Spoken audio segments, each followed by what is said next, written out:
Hey, welcome to another Monday moment.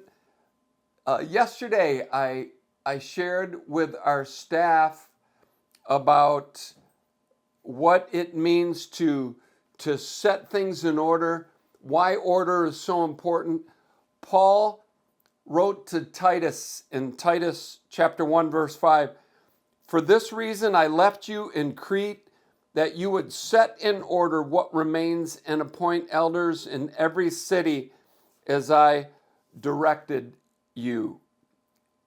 Leadership, I believe, is set in place to bring order.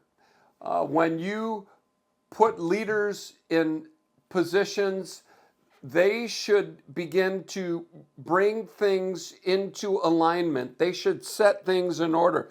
The language used here suggests that things were left unfinished. The ESV says, put what remained into order. The NLT says, complete our work there. And the Message says, complete what I left half done. So the picture isn't that there wasn't a foundation lacking. It had begun, it just was unfinished. And a leader needed to be placed there so that the work could be finished. And we know that Paul trusted Titus very much.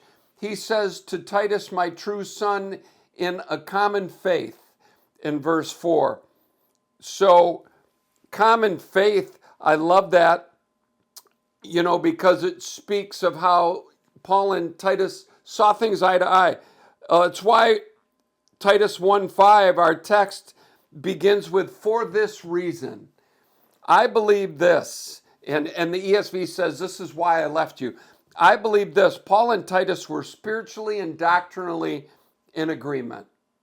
They were spiritually and doctrinally in agreement. And I'm just going to share a little bit of, 28 years of wisdom and the things that I've done wrong and the things that I've learned because of the things that I've done wrong. How many of you know mistakes can be your greatest teachers? John Maxwell wrote a book, Failing Forward. The whole premise is it's not like you're never going to make mistakes, but make new ones, fail forward. Everywhere that I've not been in agreement, I've suffered. And you could say that across the board. You could say that about your marriage. You could say that about your relationships with leadership in the church, with congregants in the church. Pastors, leaders suffer when there's a lack of agreement there. It weighs on them. You can't delegate much to people that you're not in agreement with. My greatest loss of sleep has been over leaders that I'm not in agreement with, and I know that I need to have a conversation. And it can be a hard conversation at times, but you are role-playing in your mind. You're in that conversation in your mind before you ever have it. And for me, disagreement with leadership, it's exhausting. I mean, it probably one of the most exhausting things. And I would have saved myself a lot of trouble if I had been much more thorough before I hastily laid hands on just anyone, before I put just anyone into a position. I believe the greater the responsibility, the more thorough we should be. And I believe titles are easily given, but they're very hard to take away. It's very easy to lay hands on and place an elder in office, a deacon, a pastor, a director in office. I know what it's like to appoint and ordain people who are not in agreement with me. I've delegated responsibilities to people that I did not see eye to eye with. And so let me say this. Don't be attracted to a gift, no matter how strong. Don't be desperate to fill a need, no matter how great. And don't be afraid to speak a truth, no matter how harsh. Don't be afraid. And I personally failed in all three of those areas, and I own it. So I'm going to offer some advice, and we'll use Luke chapter 16 as our basis for this advice. It says, the one who is faithful in a very little thing, verse 10, is also faithful in much. The one who's unrighteous in a very little thing is also unrighteous in much. Therefore, if you've not been faithful in the use of unrighteous wealth, who will entrust the true wealth to you? And if you've not been faithful in the use of that which is another's, who will give you that which is your own? No servant can serve two masters. He'll hate the one, love the other, or he'll be devoted to the one, despise the other. You cannot serve God and wealth. And so let me just say this. One of the traits that you should be looking at, I'm going to give you 4. One of them that you should be looking at before you delegate is, are they faithful? And notice how faithful they are with little things. If they're not faithful with little things, don't promote. Don't give them more responsibility. Make sure that they're faithful with little things.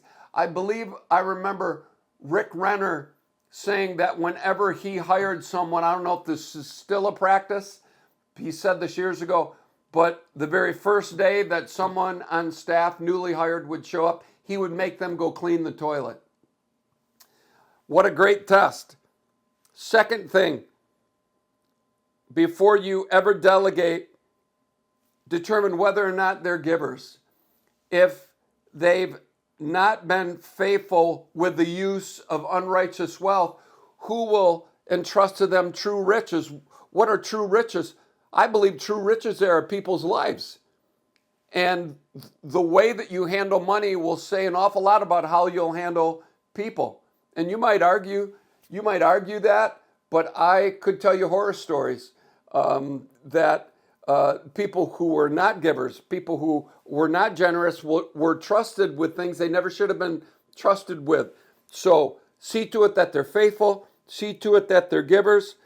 3, how well do they handle other people's things? If you've not been faithful with that which is another man's, who will give you that which is your own?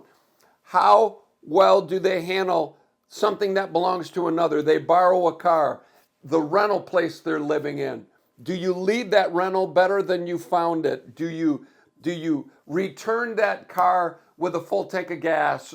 Did you vacuum it out if you made a mess? How well do you handle things that belong to someone else? How well do you handle the ministry that you're under? How well do you handle the authority that you're under? It's going to determine how much of a ministry you have of your own one day. It's going to determine how much authority you're given one day. And then the 4th, know whether or not they have a servant's heart. Do they have a servant's heart? Are they always bickering? Are they always complaining? Are they always whining? Are they underappreciated, undervalued? Do they have a spirit of entitlement? By now I should be. Or do they just have a servant's heart? Look at those 4 things before you delegate. How faithful they are. Are they givers? How well do they handle other people's things? And whether or not they have a servant's heart. I hope this finds you well. Until we meet again, God bless.